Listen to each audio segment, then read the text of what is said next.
65 billion ang binentang ari-arian nila Isko nung panahon niya at hindi pa nagtapos dyan, nangutang pa ng 17.8 billion. Magandang araw po Pilipinas sa mga ka-coffee natin. Lalo na po yung mga taga Maynila. Ito, si Isko Moreno, itong ayaw niyang pinag-uusapan eh.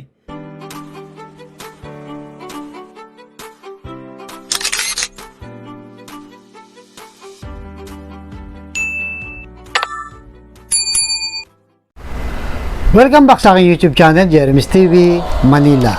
Shout out po sa mga Iskoians na patuloy na sumusuporta sa ating channel. Maraming salamat po at mabuhay po kayong lahat. Alright? So ang topic natin ngayon for today's video, isa na namang BBM vlogger ang bumanat kay Boss Y. At ngayon hindi si Mayora ang kanyang boss, kundi itong si Spam B. So malinaw naman, di ba? Kung sino yung pinagtatanggol, siya yung amo nila.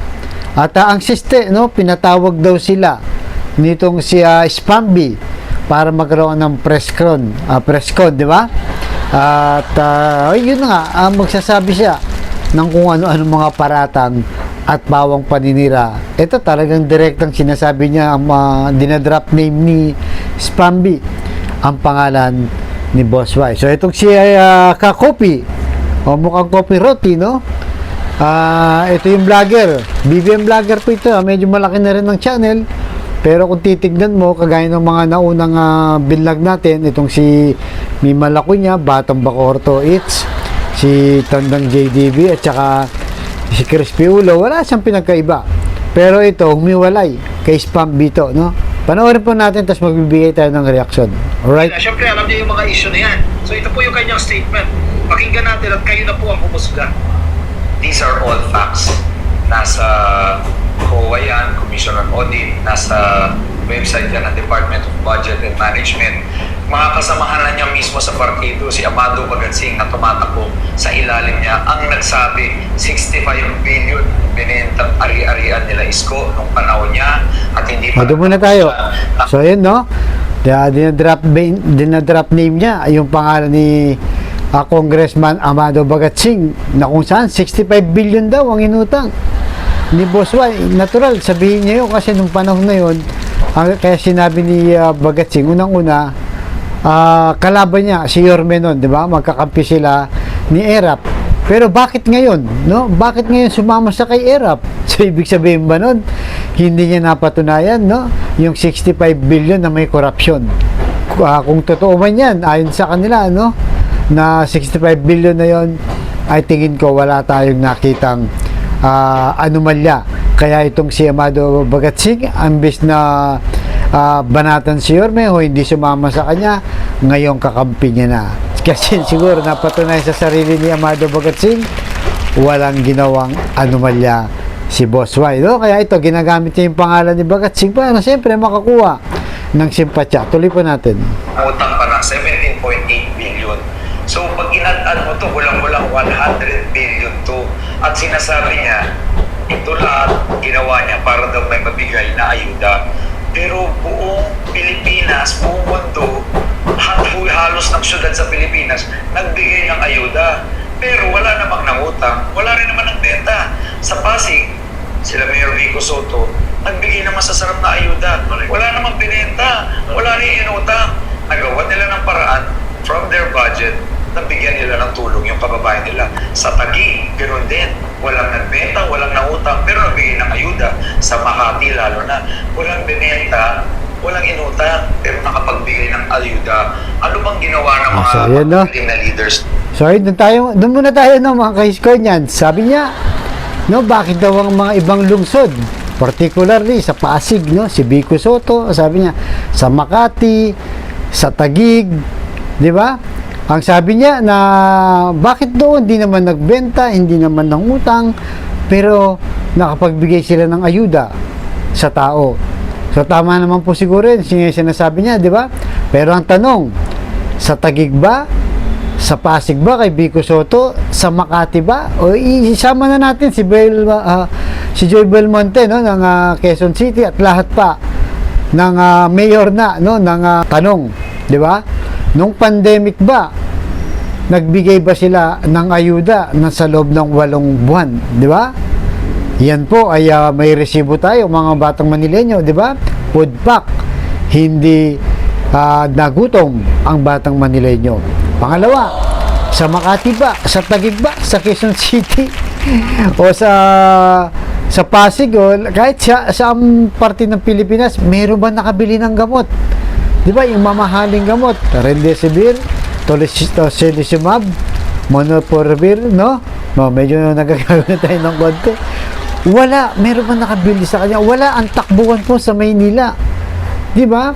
Samantalang sila nagkakandara pa kung saan humanap ng gamot. Si Yorme nakakaimbak 500,000 na dosage na kung sino ang mangailangan, hindi man tagat Maynila, ay nakinabang. Yung sinasabi niyang Pasig, Makati at Taguig, nakinabang din yan. May mga kababayan din natin yan na humingi ng gamot dito sa Maynila dahil wala silang makita. Even yung national, di ba? Wala pong makita. Kaya paano mo yan ikukumpara? Pangatlo, no? Pangatlo, nagkakaubusan ng ospital. Yung mga taga dito sa Maynila, kung nababalitaan nyo dati at nakikita namin sa Facebook, pumupunta pa ng Bataan, ng Batangas, ng Laguna para lang maka-occupy ng isang bed capacity, no? O ma-confine lang yung mga may COVID sa kanilang pamilya. Pero dito sa Maynila, anong ginawa ni Boss Y? Nagpagawa siya ng Manila Field Hospital. Di ba? Sa loob lang ng 52 days. Di ba? Habang kasagsagan ng pandemic, nagtatrabaho si Boss Y. Yung hospital, umaarangkada. At nang matapos na, ang daming nakinabang. Kasi 300 beds yun ang kapasidad nun. Di ba? Imagine mo, yung mga taong natulungan nung walang mahanap na hospital, doon nagpunta. Kahit yung mga kababayan nating OFW na pagdating dito sa Pilipinas, doon din dumidiretso. So, walang nakagawa nun. Di ba? Kaya kahit sabihin niya na si Yorme lang daw ang nagutang, si Yorme daw lang nagbenta, kasi marami siyang nagawa. Ang resibo ay hindi pwedeng pasinungalingan. Nandyan po sa social media, yung mga binabanggit natin, totoo lahat. Di ba? Totoo lahat yun. Kaya kahit paulit-ulit silang naninira kay Yorme, paulit-ulit na lang. Actually guys, di ba? Mga kaisko yan, so kanilang topic, utang, benta, wala naman silang maipakitang ebidensya para sabihin nila nagkaroon ng korupsyon o anomalya. Pero tayo, no, sa kagaya sabi ni Boss Y, paulit-ulit man natin itong sabihin, paulit-ulit man natin pagtanggol si Boss Y, ang sarap ipagtanggol dahil unang-una may resibo. Totoo ang ating kinukwento at may kwenta, di ba? Sa kanila, kwento lang pero walang kwenta. Malinaw po yan, no? Malinaw po yan na parang paninira lang. So, tuloy natin. Konti na lang to. Ginawa ng mga magagaling na leaders doon, may allocation lang ng funds. Ganun lang yun eh. Yung dapat na para sa proyektong ito, yung pera dyan, ilagay mo muna sa tulong sa mga tao. Ganun ang tamang liderato. Ganun ang dapat mong gawin. Hindi ibaon sa utang ang Maynila. Ayan, no? Hindi ibenta lahat ng ari-arian ng Maynila. At hindi gamitin ang pandemya bilang rason para magawa lahat ng ito. O, yan, no? Doon muna tayo. Hindi raw rason yun para hindi magawa. Pambihira naman itong spambi, no? Namamatay na nga yung tao, di ba? Naghahabol ng buhay nung panahon po na yun. Di ba? Oh, napakalaking tulong yung mga gamot na binili ni Boss Y, yung pagkain pinamigay, wala ngang trabaho, walang galawan, di ba? Walang ekonomiya. Patay lahat ng ang ekonomiya ng iba't ibang bansa, kahit malalaking bansa, Amerika, Canada, Europe, lahat po. Rasyon, di ba? Kung lalamya-lamya ka bilang siyang mayor, di ba? Matulog-tulog ka lang sa kangkungan, may mangyayari ba? Sa sinasakupan, wala. Kaya nga si Boss Y talagang aburido siya ng panahon na yun, di ba? Hindi nga siya nauwi. Yan ang hindi nila nakikita, di ba?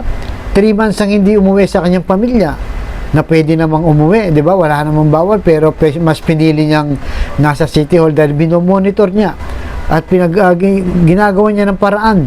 Iniisip niya kung papaano pa, di ba? Asikasuhin yung tao magbigay ng magandang serbisyo, di ba? At yan lahat po may resibo. So ibig sabihin nito, kahit may pandemic, walang wala kang kailangan gawin, di ba? Tutunga-tunga ka lang. Parang ganun po ang gusto niya gawin, pero sure na hindi. Bukod sa mabilis na kumilos, di ba? At talagang nakikita natin yung pagmamahal na sa Batang Manileño, hindi lang sa buong Pilipino, dahil hindi lang po Pilipino ang Batang Manileño ang nakinabang, kundi lahat ng Pilipinong magpunta dito sa Maynila. So tuloy po natin. Magawa lahat ng ito, mga tusong tao lang naman ang kayang gumawa ng ganito. Ay, sa tusod. Pauta na nakahanap ng pagkakataon, magkaroon ng rason para magbenta, makahanap ng rason para mangutang. Pero totoo lang, hindi na pakinab. Nakita nyo, no? Nakahanap daw ng rason si Boss Y. Sino ba nakakaalam na magkakaroon ng pandemic? Di ba? Sino nakakaalam niya? Wala po. Di ba? Nakahanap daw ng rason para makabenta, mga pangutang. Hindi totoo yan. Di ba? Hindi totoo yan. Nagawa niya yun dahil sa pagmamahal sa Batang Manileño. Hindi dahil naghanap lang siya ng rason para, parang sinasabi niya dito, mangurakot. Wala pong ganun. Kaya sablay ito, no? Itong si Spambi na to, parang paninira lang. Ng mga kababayan natin, hanggang ngayon, wala pa akong nagpapaliwanag.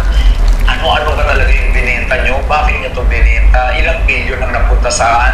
Ilang bilyon ang kinita?